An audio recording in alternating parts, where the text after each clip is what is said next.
Good morning everyone, and today we are going to discuss the questions of exercise first of our chapter named continuity and differentiability, right? तो सबसे पहले हम बिना किसी देरी के अपने एग्जाम्पल्स को स्टार्ट करते हैं।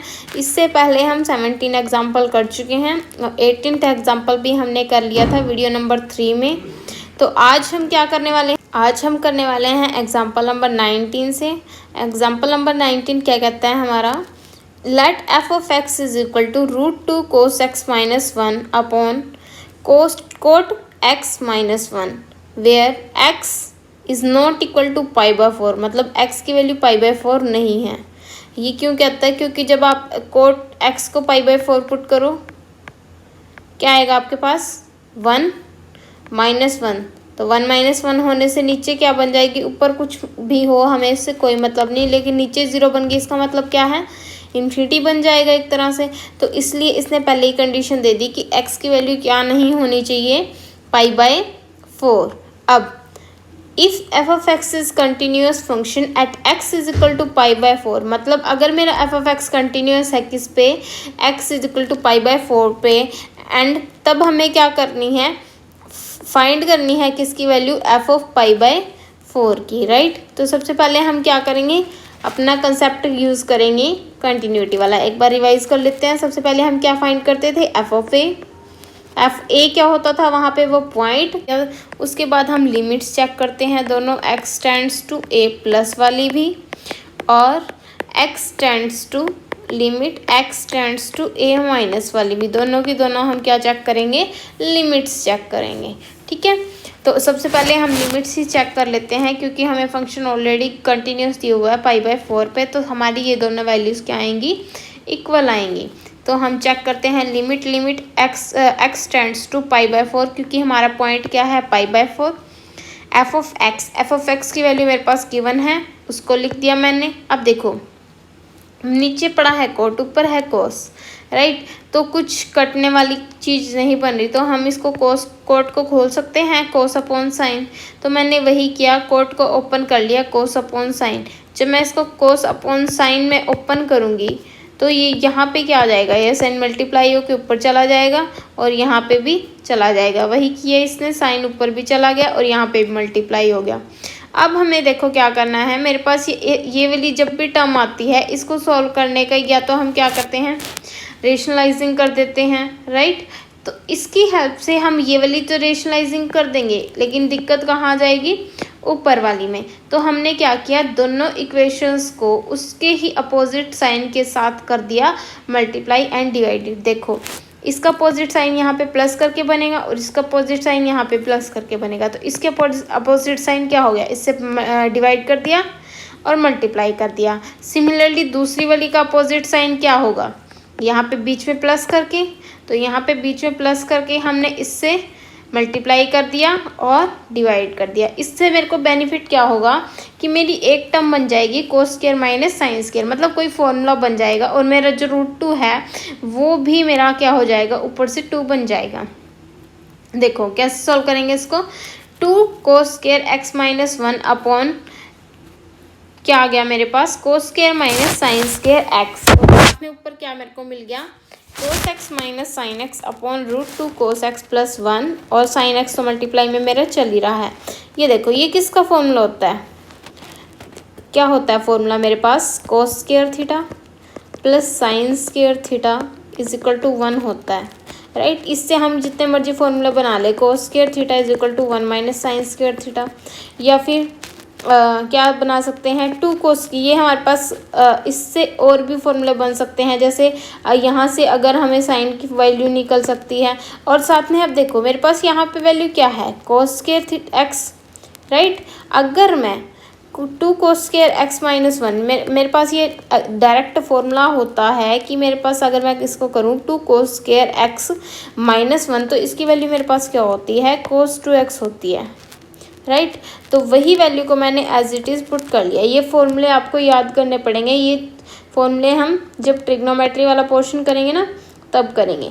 क्योंकि वैसे तो आपने 11th में ये पढ़े ही लिए होंगे। तो 11th के अकॉर्डिंग अगर हम यहाँ देखें तो इसकी वैल्यू cos टू एक्स, और ये तो हमारे पास हमको पता ही है किसका फॉर्मूला होता है cos टू एक्स का, तो cos टू एक्स से cos टू एक्स मेरे पास कैंसिल हो जाता है। अब बची टर्म सिर्फ ये, इसको सॉल्व करना बचा है मेरे पास। देखो वैल्यू क्या रखनी है, π/4। जो कोट था वो मेरे पास हो चुका है ख़त्म, मतलब कोट वाला केस लगाते तब हमारे पास वैल्यू बनती इन्फिनिटी, लेकिन अब कोट तो बचा ही नहीं। जब कोट मेरे पास बचा ही नहीं तो क्या मैं सीधी वैल्यू पुट कर सकती हूँ? मैंने वही किया, मैंने अब π/4 वैल्यू उसकी क्वेश्चन में पुट कर दी। वह π/4 मेरे पास पुट करने पे क्या आया, cos π/4 क्या होता है 1/√2, sin π/4 1/√2, √2 का इज इट इज़ √2 और cos π/4 1/√2 प्लस 1। जब मेरे को जब मैंने सारा क्वेश्चन सॉल्व कर दिया मेरे पास क्या बचा 1/2। इतनी बात क्लियर है।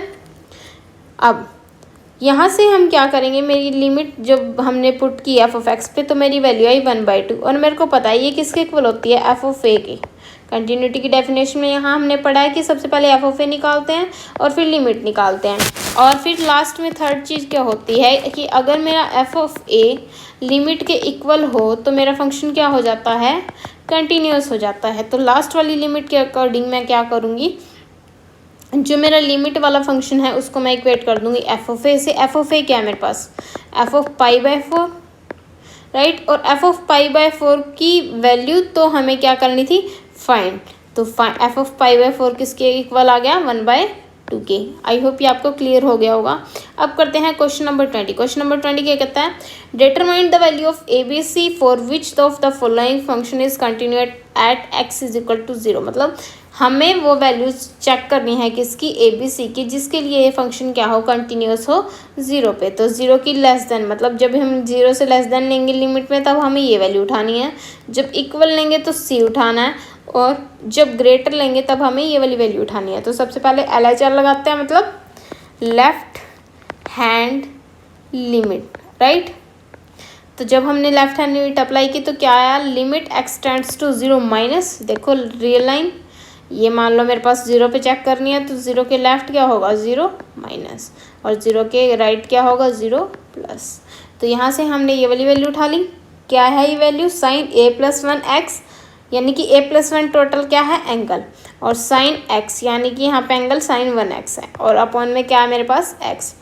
क्या करूँगी मैं, h अप्लाई करूँगी। जब h अप्लाई करूँगी, h का मतलब क्या होता है, जो मेरे पास यहाँ पे वैल्यू है a की, उसके अगर माइनस है तो माइनस h करोगे, प्लस है तो प्लस h। अब माइनस वाली चल रही है तो माइनस h, यानी कि 0 - h करेंगे, और 0 - h की वैल्यू क्या होती है -h। तो मैंने सारी अप्लाई कर दी। अब मेरे को पता है साइन ऑफ -h क्या होता है, ये तो मेरे पास एंगल है, साइन ऑफ -h क्या होता है -sin x। तो उसी की हेल्प लेके मैंने क्या किया, sin -h = minus of sin h। ये आप चाहे जब उस पर देखते हो क्वाड्रेंट में, उससे भी आपको पता चल जाता है कि sin -h का मतलब 0 से नीचे जा रहा है, 0 से नीचे साइन क्या होता है नेगेटिव, तो उसके कारण मेरा क्या हो जाता है -sin h। अब देखो जब मेरे पास ये वैल्यू को मैंने सॉल्व करने की कोशिश की तो मेरे पास क्या आया -sin h, और माइनस यहाँ से भी -sin h अपॉन माइनस, तो दोनों में से माइनस कॉमन लेके माइनस की वैल्यू तो खत्म। अब इसके नीचे मैंने h दे दिया और इसके नीचे भी, ये तो इस पर लिमिट अप्लाई करेंगे तो हर कितने क्वेश्चन में हमने कर लिया। जब इस पर हम लिमिट अप्लाई करते हैं तो क्या होता है, limit h tends to 0 sin h upon h = 1। ये तो कितने क्वेश्चन से हम करते आ रहे हैं। और अब बची बात इसको हम सॉल्व कैसे करते थे, जो एंगल यहाँ पे होता था वही हम यहाँ बनाते थे। यहाँ h है सिर्फ, यहाँ a+1h है, तो यहाँ पे a+1 से मल्टीप्लाई और a+1 से डिवाइड कर देंगे, राइट। तो मेरे पास ये भी क्या सेम बन गई चीज़। तो इसको भी मैं क्या करूँगी, a+1 तो ले लूँगी बाहर, और ये दोबारा से क्या बन जाएगी टर्म, लिमिट लगा के 1, ये इसके नाम का 1 आया, और ये जो बाहर टर्म थी ये एज इट इज़, और ये इसके नाम का 1 आया। तो मेरे पास सारी टर्म क्या बन गई a+2। अब मेरे को उठानी है RHL, तो लिमिट लगाई 0 प्लस, और मेरे पास टर्म उठानी थी मेरे को √x + bx² minus √x upon bx की पावर 3/2, राइट। देखो यहाँ से कुछ कटता है तो काट दो। मैंने क्या किया, सबसे पहले √x कॉमन लेके नीचे वाले से मैंने √x काट दिया, बच्ची के नीचे टर्म सिर्फ x। अब देखो ऊपर मेरे पास जो क्वेश्चन पड़ा है वो मेरे पास ऐसी कंडीशन है जिसको मैं इजीली सॉल्व नहीं कर सकती। इसके लिए मैंने इसको क्या कर दिया, रेशनलाइजिंग कर दिया। रेशनलाइजिंग कैसे होता है, बिल्कुल उसके अपोजिट साइन से। तो इसका अपोजिट साइन प्लस है तो प्लस से मल्टीप्लाई प्लस से डिवाइड कर दिया। अब मेरे पास क्या आएगा, ये टर्म। अब अगर मैं यहाँ पे 0 अप्लाई करती हूँ, डायरेक्ट 0 अप्लाई करूँगी तो क्या आएगा, √1 + 1 डायरेक्ट भी कर सकती हूँ। Limit x tends to 0 apply की थी मैंने, तो मैं जब लिमिट अप्लाई कर दूंगी तो मेरे पास 1/, क्या आएगा, √1 + bx की जगह 0, क्योंकि x की वैल्यू 0 रख दी मैंने, और 1, तो मेरे पास 1/2 डायरेक्ट भी आ सकता है। लेकिन अगर आपको h की हेल्प से करनी है तो h की हेल्प से कर लो। क्या करोगे, h अप्लाई करोगे और x की जगह 0 + h, क्योंकि आपने h यहाँ पे क्यों कर रहे हो, क्योंकि आपने यहाँ पे मेंशन कर दिया है कि आप राइट हैंड लिमिट ले रहे हो, राइट, तो आपको h अप्लाई करना नेसेसरी हो जाता है। वैसे तो आपकी इच्छा थी कि अगर आपके पास नहीं दिया हुआ तो आप शुरुआत से ही उसको बिना LHS और RHS मेंशन किए अगर आप करोगे तो आपको ज़रूरत नहीं है, लेकिन अगर आप मेंशन कर देते हो तब आपको h अप्लाई करना पड़ेगा। ठीक है, तो जब आप h अप्लाई कर दोगे तो क्या आएगा आपके पास, 1/2। अब देखो f(0) की वैल्यू मेरे पास ऑलरेडी कितनी गिवन थी, c, LHS में मेरे पास आ गई, RHS भी आ गई और f(0) भी आ गई, तीनों को इक्वेट कर दूंगी। यहाँ से मेरे पास c की वैल्यू क्या आई, 1/2, a की वैल्यू क्या आई, -3/2। अब b तो कहीं मेरे को दिखा ही नहीं, दिखा है कहीं आपको b, यहाँ पे एक b था वो भी मेरा 0 हो गया। तो यानी कि b कोई ऐसी टर्म है जो नॉट इक्वल टू 0 है। ये ऐसा क्यों कहा इसने, बाई चांस मेरा यहाँ पे b = 0 हो जाता तो ये तो टर्म सारी गई थी, मतलब ये नीचे वाला सारा 0 और ये क्या 0 क्या बना देता है, इन्फिनिटी। इसलिए b कोई ऐसी टर्म ली जो कि 0 नहीं है, वो कुछ और है, उससे इन टर्म पे उस पर कोई इफेक्ट नहीं पड़ेगा अगर ये कुछ और हो जाती है, राइट। चलें नेक्स्ट क्वेश्चन क्या कहता है, 21, a function is defined by the rule f(x) is equal to, ये जो इसका मतलब होता है GCD, मतलब इसमें हम ग्रेटेस्ट वैल्यू उठाते हैं। कैसे, अभी कैसे उठाते हैं इसमें, जैसे हम मान लो मेरे पास कोई वैल्यू है 0.1, तो मैं उसके नियरेस्ट जो सबसे बड़ी वैल्यू होगी मैं वो उठाऊंगी। मतलब एग्जैक्ट मेरे को क्या उठाने होते हैं, इंटीजर उठाने होते हैं, मैं इसमें कोई फ्रैक्शन का पॉइंट नहीं उठा सकती। वेरस जब हम बात करते हैं मॉडुलस की या फिर हम बात करते हैं इस ब्रैकेट की, तो अब हम कोई पॉइंट का वैल्यू उठा सकते हैं। लेकिन जब हमारे पास कुछ ऐसी ब्रैकेट आ जाए ना, मतलब इस तरह की, तो इसमें हमें एग्जैक्ट क्या उठाना होता है, इंटीजर। और जब इंटीजर उठाते हैं तो ध्यान रखना होता है कि मेरे पास जो इंटीजर आए वो छोटे से छोटा है, क्योंकि वो अप्रोक्सीमेटली उसके बड़ा होता है। फॉर एग्जांपल मान लो मेरे पास कोई वैल्यू आ गई, मान लो मेरे पास -1, अगर मेरे को चूज़ करना पड़े किसी में से, मेरे पास वैल्यू है -1 और +0, मेरे को -1 में कुछ प्लस करना है, -1 में क्या हो रहा है, कुछ प्लस हो रहा है, मान लो 0.1 प्लस हो रहा है, तो मैं इसकी वैल्यू को एग्जैक्ट क्या लिखूंगी, -1। मैं इस पॉइंट को नहीं काउंट करूंगी, राइट। तो इस तरह हम इसकी वैल्यूज़ को उठाते हैं। ये अगर आपको एक बार ये वैल्यू पुट करनी आ गई तो आपके लिए क्वेश्चन में इसमें कुछ नहीं है। वैसे तो आपके पास एक ही 2 क्वेश्चन है, मतलब एक एक्सरसाइज में एक एग्जाम्पल में, तो आपको अगर इसको छोड़ना भी चाहें तो छोड़ सकते हैं, लेकिन हम इस क्वेश्चन को करेंगे। क्या करेंगे, इसमें कुछ भी नहीं है, बस क्वेश्चन में डिस्कस करनी है कंटिन्यूटी एट x = 1 पे। तो सबसे पहले हमने क्या लिया, f(x) लिया। जब हम लेफ्ट हैंड लिमिट उठाएंगे, लेफ्ट हैंड लिमिट का मतलब कम होता है, तो x tends to 1 - f(x), limit apply की मैंने 1 तो क्या आएगा, इसी पे अप्लाई करनी है। ब्रैकेट्स ध्यान रखना, ब्रैकेट्स पहले ये वाली हैं, अंदर और बाहर हैं ये वाली, ठीक है। तो जब हमने मेंशन, इसकी ब्रैकेट का मतलब होता है कोई भी जब हम इंटीजर एग्जैक्ट उठाते हैं। तो सबसे पहले हमने क्या किया, ये वैल्यूज एज इट इज लिख ली। अब हम इस पे h अप्लाई करेंगे, तो h क्या होता है, x tends to a - h, यही वैल्यू होती है। a की वैल्यू क्या है, 1 - h, तो इसलिए मैंने यहाँ पे क्या पुट किया, x टेंड्स टू 1 - h। तो जब मैंने 1 - h पुट कर दिया, अब देखो यहाँ पे भी पुट किया, यहाँ पे भी पुट किया, ये माइनस जाके अंदर प्लस हो जाएगा और ये वाला तो बाहर ही, तो ये वाला 1 से 1 कैंसिल, यहाँ पे भी 1 से 1 कैंसिल, यहाँ पे बचा h। अब देखो h टेंड्स टू 0, तो 0 पुट हो करेंगे जब यहाँ पे, तो क्या आ जाएगी, एग्जैक्ट इंटीजर है 0, तो 0 की तो कोई बात नहीं है। अब देखो यहाँ पे क्या है, 0 - h है, क्या है 0 माइनस एच। यहाँ पे मेरे को क्या पुट करनी है 0 पुट करनी है। मेरे को क्या उठाना होता है छोटा नंबर, उससे एक पिछला नंबर उठाना होता है। जैसे मान लो मैंने आपको बताया था कि 0.1 था तो उससे एक पॉइंट पीछे क्या था 0 था, तो मैंने वो उठाया था वैल्यूज़ ऐड करने के लिए, ठीक है। लेकिन अब सब्ट्रैक्ट की बात हो रही है तो उस सब्ट्रैक्ट में एक पॉइंट पीछे का कौन सा होगा -1, राइट। इसके बीच में कोई इंटीजर आता है 0 से -1 के बीच में, इंटीजर बोल रही हूँ मैं, इंटीजर का मतलब होता है एग्जैक्ट नंबर, नहीं आता। तो इसलिए यहाँ पे क्या आई -1, तो ये वैल्यू क्या आ गई -1। अब बात करते हैं राइट हैंड लिमिट की। राइट हैंड लिमिट की जब हम बात करेंगे तो क्या आएगा, limit x tends to 1 plus f(x) की वैल्यू रखी मैंने और वही अप्लाई किया, x is equal to 1 plus H. तो जब 1 प्लस एच किया तो ये तो कट हो जाएगा और ये भी क्या हो जाएगा कट। अब इस पे अप्लाई करो 0 माइनस एच। जब हम करेंगे 0 माइनस एच का मतलब मैंने आपको अभी भी बताया कि 0 में से ये वाली है कुछ माइनस हो रहा है, ठीक है। मतलब h वैसे तो 0 है लेकिन किस में से माइनस हो रहा है 0 में से, एक पॉइंट पीछे का उठाते हैं। एक पॉइंट पीछे का मतलब क्या है -1। 0 तो उठा नहीं सकते ना, 0 में से कुछ माइनस हो रहा है इसलिए 0 तो उठा नहीं सकते, तो उसके एक पॉइंट पीछे क्या है 1। आई होप ये आपको क्लियर हो गया होगा कि एक पॉइंट पीछे कैसे उठाते हैं। तो जब हमने एक पॉइंट पीछे उठाया तो ये वाली -1 बन गई, और ये जब 0 में कुछ ऐड किया, कुछ ऐड करने पे मेरे को 2, आप ये कहोगे कि 0 में कुछ ऐड करेंगे तो 1 उठा लेना चाहिए, नहीं।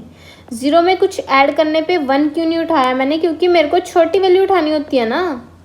छोटी वैल्यू क्या है 0 है, तो मैंने 0 उठा लिया। अब मेरे पास जब इसको ऐड करेंगे तो क्या आएगा -1, LHS भी -1 और RHS भी, तो क्या आया -1। और जब वो अप्लाई करेंगे किस पे, f(1) पे करो, f(1) क्या आएगा 1 - 1 0, ठीक है।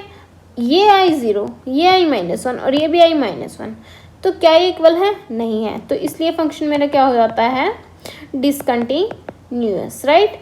आई होप ये आपको क्लियर हो चुका होगा। अगर आपको नहीं क्लियर हुआ तो या तो आप एक बार इसको दोबारा देख लेना, और अगर फिर भी नहीं क्लियर होता तो आप जब मर्जी कमेंट बॉक्स में मेंशन कर सकते हो। अब एग्जांपल नंबर 22 क्या कहता है, let f(x) is equal to 1/x - 1, find the point of discontinuity. हमें पॉइंट ऑफ डिसकंटिन्यूटी फाइंड करना है। पहले ही बता दिया कि फंक्शन होगा कंटिन्यूअस, मेरे को सिर्फ फाइंड करनी है कंटिन्यूटी, डिसकंटिन्यूटी का point of the composite function y is equal to f(x), मतलब 2 बार फंक्शन पे f(x) लग रहा है। सबसे पहले f(x) की वैल्यू ये है, ये डिसकंटिन्यूअस है x इज इक्वल टू 1 पे। डिसकंटिन्यूअस होने का मतलब f(a) is not equal to limit x tends to a f(x) के, यही बात होती है डिसकंटिन्यूटी का मतलब। तो हमने क्या किया, सबसे पहले f(x) निकाला, f(x) की वैल्यू ये थी। अब दोबारा उस पर अप्लाई करेंगे क्या, अब x, ये पूरी क्या है अब वैल्यू x। अब जब ये पूरी वैल्यू x है तो इसमें x की वैल्यू पुट करेंगे, क्योंकि मेरे को दोबारा f अप्लाई करना है ना। देखो यहाँ पे जो x है वही यहाँ पे आ रहा है, 1 - x - 1 में आ रहा है। तो जब क्या करेंगे यहाँ पे, अब पूरा ये x है तो जहाँ पे ये x था तो उसकी जगह क्या पुट कर देंगे हम, ये वाली वैल्यू। जब मैंने पुट की तो मेरे पास क्या आया, x - 1/2 - x। अब देखो डिसकंटिन्यूअस कब होता है कोई फंक्शन, या तो उसके बारे में 0 हो या फिर कुछ ऐसी फॉर्म बन रही हो, राइट। मतलब एक तरह से इन्फिनिटी बन रहा हो, मेरी वैल्यू ना आ रही हो, तभी होता है फंक्शन डिसकंटिन्यूअस। तो इसमें से ऐसा कौन सा पॉइंट है जिसपे मेरी वैल्यू ना आ रही हो। देखो यहाँ पे अगर मैं 2 वैल्यू पुट कर दूँ इस फंक्शन पे, अगर x की वैल्यू मैं 2 पुट कर दूँ तो 2 - 1/2 - 2 ये आएगी, ऊपर आ जाएगा 1, नीचे आ जाएगी 0, क्या बन गया इन्फिनिटी। यानी कि 0 यानी कि 2 ऐसा पॉइंट है जिसपे मेरी वैल्यू क्या आ जाती है इन्फिनिटी। क्लियर है। अब एक चीज़ और देखो, अगर मैं यहाँ पे डायरेक्ट क्या पुट कर दूँ 1 पुट करूँगी तो ये यहाँ पे ही इन्फिनिटी बन जाता है मेरा। देखो मैं दोबारा दिखाती हूँ आपको सॉल्व करके। मैं यहाँ पे इसको सॉल्व किए बगैर यहाँ पे पुट कर देती हूँ 1/1 - 1, राइट। तो ये क्या बन गया 1/∞ -1, और इन्फिनिटी -1 का मतलब क्या होता है 1/∞। मेरे को क्या पता इन्फिनिटी कौन सा नंबर है और उसमें से मैं क्या माइनस करूँ, राइट। तो ये भी क्या हो जाता है, पॉइंट ऑफ डिसकंटिन्यूटी। ऊपर कुछ भी हो मेरे को उससे कोई मतलब नहीं है, लेकिन अगर मेरे पास किसी तरह इन्फिनिटी बन गया ना, तो यानी कि मेरा फंक्शन क्या होगा, डिसकंटिन्यूअस। अब देखो इसके ना एक ये वाला क्वेश्चन हमने कर लिया था। ये जो क्वेश्चंस है ना, ये सेम टू सेम एग्जाम्पल की तरह है। वैसे तो ये क्वेश्चन मैं आपको कराऊंगी, लेकिन मैं आपको हिंट देने के लिए मैंने इसको यहाँ पे ऐड किया है। देखो यहाँ पे क्या है, यहाँ पे वही नंबर है जिसमें हम अभी अभी करके आए हैं कि मेरे को कौन सा नंबर उठाना होता है, छोटे वाला। ये क्वेश्चन आप एक बार खुद ट्राई करना, नहीं तो कल की वीडियो में मैं इसको बता ही दूंगी। तो चलिए मिलते हैं कल की वीडियो में, तब तक के लिए thank you, keep watching and stay tuned with us if you like.